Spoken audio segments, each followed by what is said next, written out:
Sarah. Yesterday I spent 14 minutes recording a 9-second message. Then I deleted it, and someone else answered before I did. 14 minutes for 9 seconds? What did the message need to say?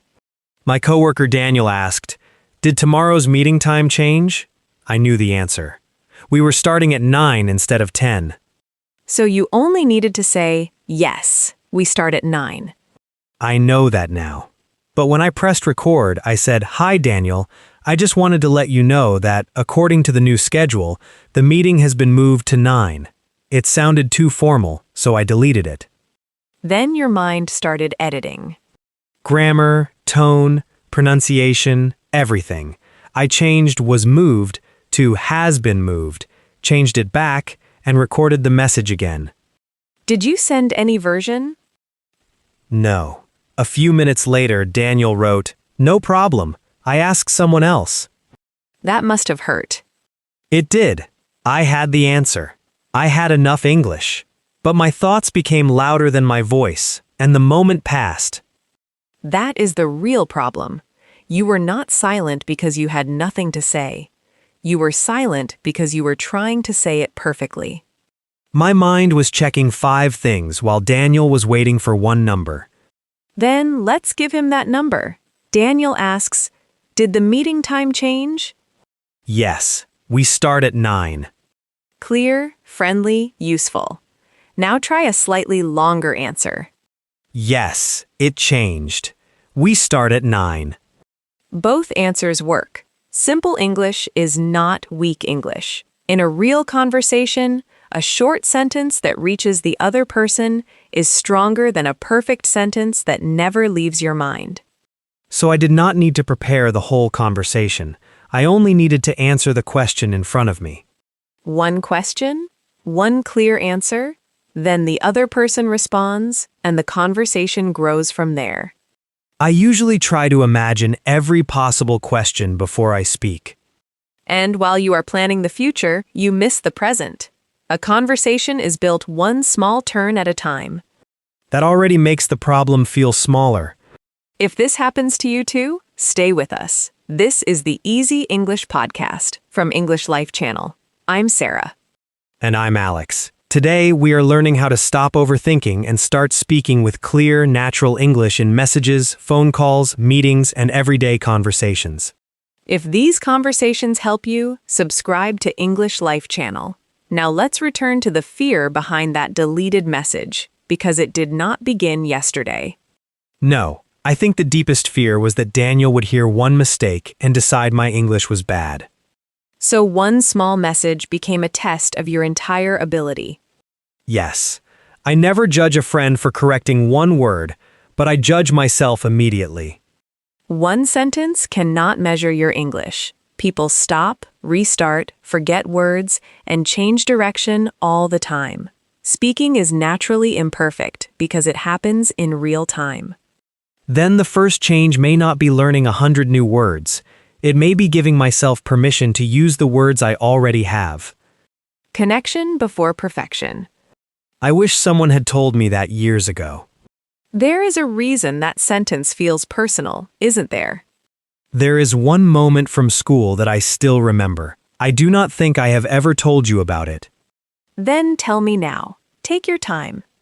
I was 14, and our teacher asked each student to give a short talk about a place they loved. What place did you choose? My grandfather's garden. I wanted to describe the lemon trees, his old wooden chair, and the tea we drank outside in the evening. I practiced until I could say every line without looking at my paper. You walked to the front, feeling prepared.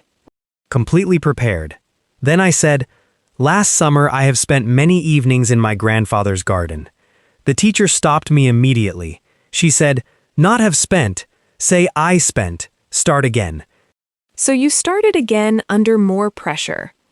Yes. She interrupted me twice more. After the third correction, I was no longer thinking about the garden. I was watching every word before it left my mouth. My throat felt dry, and I forgot my next line. What happened then?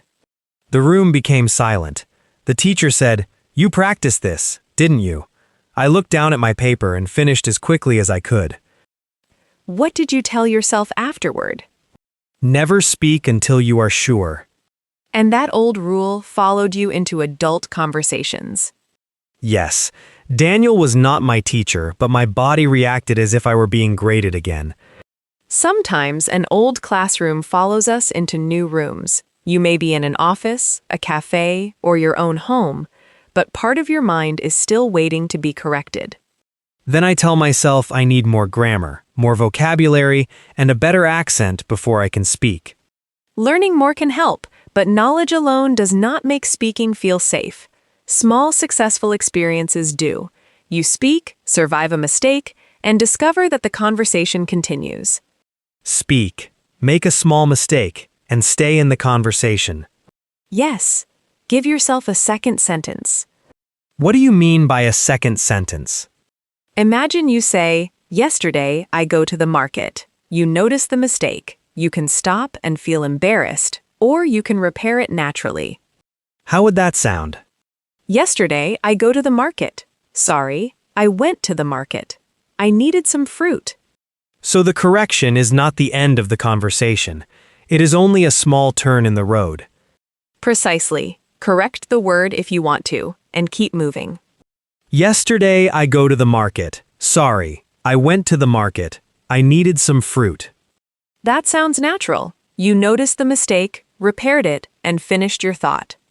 I usually turn one wrong word into a full emotional event.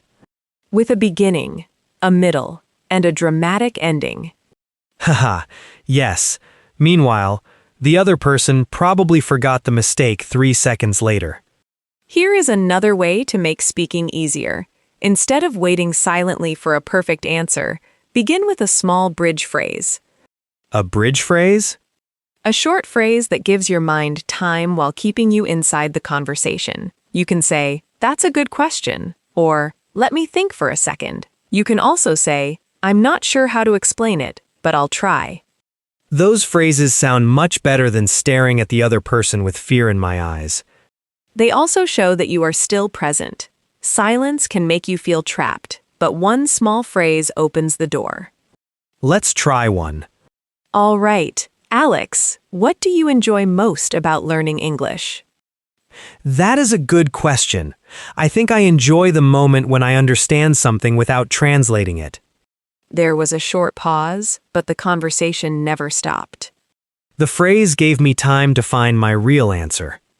Now try this one. I'm not sure how to explain it, but I'll try. Alex, why do some people feel nervous during phone calls? I'm not sure how to explain it, but I'll try. Phone calls feel fast. You cannot see the other person's face, so it is harder to know how they are reacting. You began before the whole answer was ready, and the answer grew as you spoke. That is interesting. I normally believe I must build the whole sentence in my head and then speak it. Try building it with your voice instead. Begin with one simple piece and allow the thought to grow. Can we use this in an ordinary conversation? Of course. Imagine you are having lunch with a coworker. She asks, "How was your weekend?" In the past, what would happen inside your mind? I would search for an impressive answer. I might think, my weekend was not particularly exciting, although I did manage to spend some quality time with my family. That is correct, but it is a lot to prepare while someone is waiting. Then I could begin with, it was quiet, actually. Add one detail. I visited my sister on Sunday. And return the conversation with a question. How about you? Put it together naturally. It was quiet, actually. I visited my sister on Sunday. How about you? That is a complete conversational turn. A short answer, one detail, and a question. Let me ask you now, Sarah, how was your weekend? It was busy, but nice. I cleaned my apartment, met a friend for coffee, and finally finished a book I had been reading. What about yours? Mine was quiet. I cooked dinner for my family on Saturday, and on Sunday, I went for a long walk.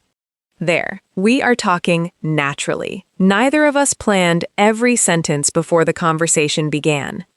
We listened, responded, and added one detail at a time. That rhythm matters more than complicated language. A conversation is not a performance. It is shared movement. Short answers feel easier in casual conversations. But what about a moment when your opinion really matters? Are you thinking about something that happened at work? Last month, our manager asked whether the team could finish a project by Thursday. I knew Thursday was too early. We still had important work to complete. Did you say that? I wanted to, in my head, I was trying to build a careful, professional answer. I did not want to sound negative or unhelpful. What happened while you were preparing it? Another coworker said, "Yes, I think we can manage." The manager looked around the table, and I nodded because everyone else was nodding. Even though you disagreed. Yes, my silence and that small nod made it look as if I agreed. Then the team had to work late on Wednesday, and everyone felt exhausted. That is an important lesson. Silence can communicate too. Sometimes it communicates an opinion you do not actually have. I thought staying quiet would protect me from making a mistake. Instead, it created a different problem. In that moment, you did not need a perfect professional speech. You only needed a first sentence that opened space for your concern. What could I have said? I have one concern. That is short. And useful. Once you say it, people know you have something important to add. Then give one clear reason.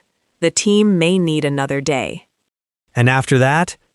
Offer a possible solution. Could we move the deadline to Friday? Put the 3 parts together. I have one concern. The team may need another day. Could we move the deadline to Friday? That sounds professional because it is clear and respectful, not because it uses difficult words. What if the manager says, "No, Thursday is important"? You can continue with the main risk. We can finish on Thursday, but we may have to rush. Now the manager has useful information and can make a better decision. I like that. I am not complaining. I am explaining what may happen. A different opinion is not automatically rude. It can protect the work, the team, or the customer. My fear tells me, if you disagree, everyone will judge your English. Bring your attention back to the real purpose. You are not speaking to display perfect English. You are speaking because the group needs information that you have. That changes the feeling. The sentence is no longer about proving myself. It is about helping the conversation. Let's try another version. I'll ask, Alex, do you think the new plan will work? I'm not completely sure. I think we need more time to check the details. Now add a practical question. Could we review the plan again tomorrow morning? Put it together. I'm not completely sure. I think we need more time to check the details. Could we review the plan again tomorrow morning? That answer is longer, but you still built it one piece at a time. You did not wait for the complete speech to appear in your head. Start with my position, add one reason, and then ask a useful question. Yes, and the same pattern works outside work. If a friend suggests meeting at 7 and that is too early, you can say, 7 is difficult for me. Could we meet at 8? I do not need a long explanation about my entire evening. Only add more information if the other person needs it. Start with the main message. I can see why this helps with overthinking. It gives my mind a small path instead of a giant empty space. And if an important word disappears while you are following that path? That is my next worry. What happens when I start speaking and completely forget the word I need? Stay with the idea. You can say, I can't remember the exact word, and describe it. You can also say, what I mean is this, or let me say that another way. So forgetting one word does not mean I have to lose the whole sentence. Not at all. Suppose you are in a shop and forget the word receipt. You can say, could I have the small paper that shows what I paid? The cashier will probably say, the receipt? And you can respond, yes, the receipt, thank you. You communicated, recovered the word, and may remember it better next time. That feels much kinder than standing there in silence and becoming angry with myself. Your goal is not to prove that you remember every word. Your goal is to keep the connection alive. I can see how this would help in person, but there is one situation where my overthinking becomes even louder. Let me guess. Phone calls? Phone calls. The moment my phone rings in English, every bridge phrase I know seems to run away. What happens inside you when the phone rings? First, I look at the screen and hope the person will stop calling. An honest beginning. Then I answer and forget every friendly greeting I know. The other person says something quickly, and I become worried that I missed an important word. Is the speed the hardest part? The speed and the silence. In person, I can smile or show that I am thinking. On the phone, a 2-second pause feels like 2 minutes. But the other person cannot see your worried face. To them, that pause may simply sound like you are considering the answer. So the silence feels larger to me than it does to them. Usually. And you can make it more comfortable with a short phrase. Give me a moment, please. You can also say, let me check that, or I'm just thinking. That tells the person I am still there. And if they speak too quickly, do not pretend you understood. Say, I didn't catch the last part. Could you say it again a little more slowly? I often understand 80% and then say yes, because I am embarrassed about the missing 20%. That can create a bigger problem later. Asking once is usually easier than fixing a misunderstanding. Can we practice a phone call that might happen in daily life? Let's imagine you are calling a dental office because you need to change an appointment. I will answer the phone. You chose a situation I already dislike, even in my first language. Then it is perfect for calm practice. Ready? As ready as I can be. Good afternoon, Green Street Dental Clinic. How can I help you? Hi, I have an appointment on Thursday, but I need to change it, please. Of course. Could I have your name and date of birth? My name is Alex Morgan, and my date of birth is May 12th, 1995. Thank you. I can offer you Monday at 8:30 or Wednesday at 3:15. Sorry, I didn't catch the second time. Could you say it again a little more slowly? Certainly. Wednesday at 3:15. Wednesday at 3:15 works for me. Great. I have changed your appointment. Is there anything else I can help you with? No, that's all. Thank you for your help. You're welcome. Have a good day. You too. Goodbye. How did that feel? Easier than the call I created in my imagination. I asked for the information again, and nothing terrible happened. You also confirmed the new time. You could say, just to confirm, that's Wednesday at 3:15, right? Just to confirm, that's Wednesday at 3:15, right? That phrase protects you from mistakes and gives you another chance to hear the important information. I noticed something. When I know 2 or 3 useful phrases, I do not need to control the entire call. That is the purpose of ready phrases. They are not a complete script. They are places where your mind can rest for a moment. Could you say that again? Give me a moment, please. Just to confirm, that's Wednesday at 3:15, right? Those 3 phrases can support many different calls: a clinic, a restaurant, a delivery company, or an office. But phone calls are only one problem. Joining a conversation between several people can be difficult too. Because there is no clear invitation to speak? Yes, last month I was at a neighbor's dinner. 3 people were talking in English about places they wanted to visit. I had ideas, but I kept waiting for the perfect opening. What happened? They changed the subject. I spent 10 minutes preparing a comment about travel, and suddenly everyone was talking about a broken washing machine. Haha, that is a difficult journey from Paris to a washing machine in 1 second. My beautiful travel sentence had nowhere to go.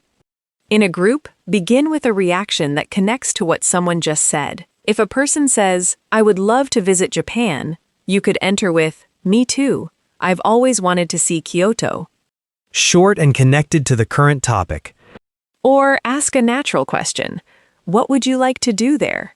A question lets you join without taking control of the whole conversation. Let's imagine the dinner again. I'll say, I really want to visit Italy one day. That sounds wonderful. Which city would you visit first? Probably Rome. I love history. I'd choose Florence because I'm interested in art. Now you are part of the conversation. You reacted, asked a question, listened, and shared one detail. I did not need to wait for a long empty space. I only needed to connect my sentence to yours. And this becomes easier when your mouth gets regular experience. Not only study, but experience. How can someone create that experience if they do not have English speakers around them every day? Use ordinary moments. While making breakfast, describe what you are doing. I'm making tea. I need a clean cup. I'm running late today. That trains the movement from thought to voice. Yes, you can also record one short voice note about your day. Here is the important rule. One recording only. Do not delete it and begin again. That rule was designed specifically to frighten me. A little, but the recording can be only 30 seconds. Say where you went, what happened, and how you felt. Then listen once with curiosity, not criticism. So I do not make a list of every mistake? Choose only one thing to improve next time. Perhaps you want to speak more slowly or finish your final words clearly. Notice one success too. Maybe I paused, but I continued. That is an important success. Confidence grows when you collect evidence that you can continue. Not when I wait to feel completely fearless. Fear may still be present. Courage is speaking while that fear becomes smaller. One clear answer, one bridge phrase, one recording that I do not delete. And one real conversation whenever an opportunity appears. Sarah, my phone just vibrated. Is everything all right? It is a message from Daniel, the coworker from yesterday. What does it say? Hi, Alex. Are you free for a quick call? I need your opinion about the new project schedule. A quick call. What are you going to do? My old habit says, wait until you prepare. But I think this may be the moment to do something different. Then do not prepare the whole call. Prepare only the first sentence. Hi, Daniel. Yes, I have a few minutes. That opens the conversation. What opinion might he ask you to share? He may ask whether the new project schedule is realistic. And what do you honestly think?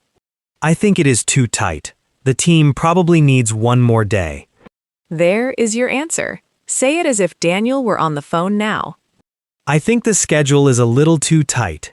The team may need one more day. If he asks something you do not understand, what can you say? I didn't catch the last part. Could you explain it again? If you need time? Give me a moment to think. And if one word disappears? I can describe the idea or say, let me say that another way. You already have enough to begin. My heart is beating faster. That is all right. Confidence does not always feel calm at the beginning. Sometimes confidence feels like a shaking hand pressing the send button. Yesterday, I was not only afraid of Daniel, I was afraid of being corrected again. And today, you can answer Daniel, not as that old classroom. I am writing, yes, I'm free. You can call me now. Read it once for the meaning, not 10 times for perfection. Yes, I'm free. You can call me now. It is clear. Then send it. Sent. How do you feel? Nervous, but also lighter. Yesterday, I made Daniel wait while I prepared a tiny message. Today, I answered before my fear could create a long speech. That is a real change. The fear did not disappear, but it did not make the decision. For once, I moved before my inner critic took control. You made the decision. I think I finally understand something. Stop thinking and start talking does not mean we should speak without caring or thinking at all. Of course not. Thinking helps you choose your meaning. The problem begins when thinking replaces speaking. So I can ask myself, what is the main thing I want this person to understand? Yes, perhaps the main thing is, I need help. Perhaps it is, I disagree. Perhaps it is, I enjoyed my weekend. Start there. Not with the most advanced sentence I can build. Start with the sentence you can actually say. Can we give everyone a few situations to try before we finish? Yes. Listen to the situation, take a short pause, and answer in your own words. Then Alex will give one possible answer. I like this. No perfect answer, just one real answer. First situation. A friend sends you a message and asks, "Are you free for coffee this afternoon?" You want to go, but you will not be available until 4. Yes, I'd love to. I'm free after 4. Does that work for you? Second situation. You are speaking to a delivery driver on the phone. The driver says something quickly, but you do not understand the address. Sorry, I didn't catch the address. Could you say it again more slowly? Third situation. Someone asks for your opinion during a meeting, but you need a moment to organize your thoughts.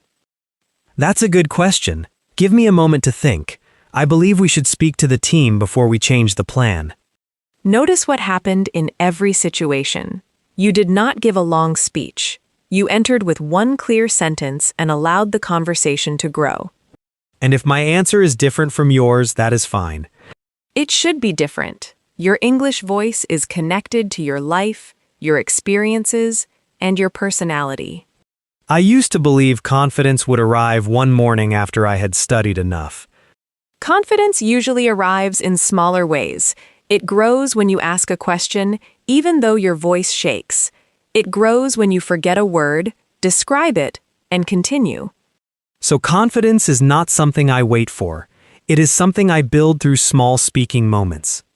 Each moment gives your brain new evidence. It learns, I spoke and I was understood. I made a mistake and the conversation continued. I felt nervous and I stayed. That is very different from telling myself, do not speak until you are sure. You can replace that old sentence now. What should the new sentence be? Choose one that feels honest. I do not have to be completely sure. I only have to begin. Keep that one. I will. And for anyone listening, perhaps you need a new sentence too. It could be, a pause is not a failure. Or, simple English can carry a real idea.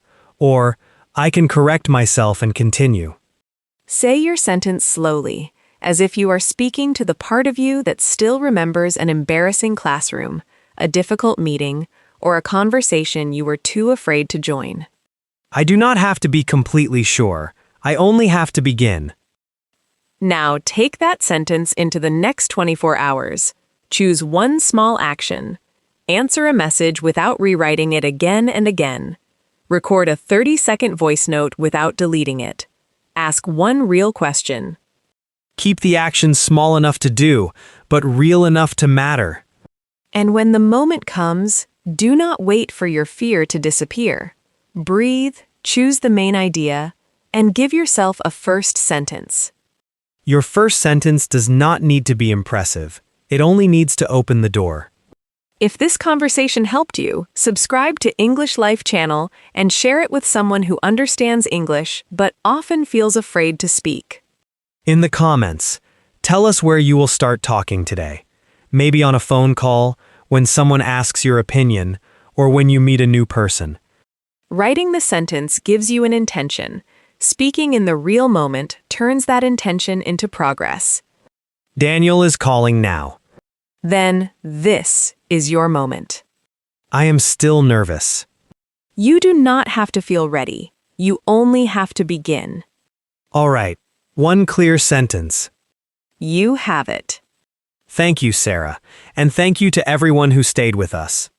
Keep your English simple, keep your message real, and give your voice a chance to be heard.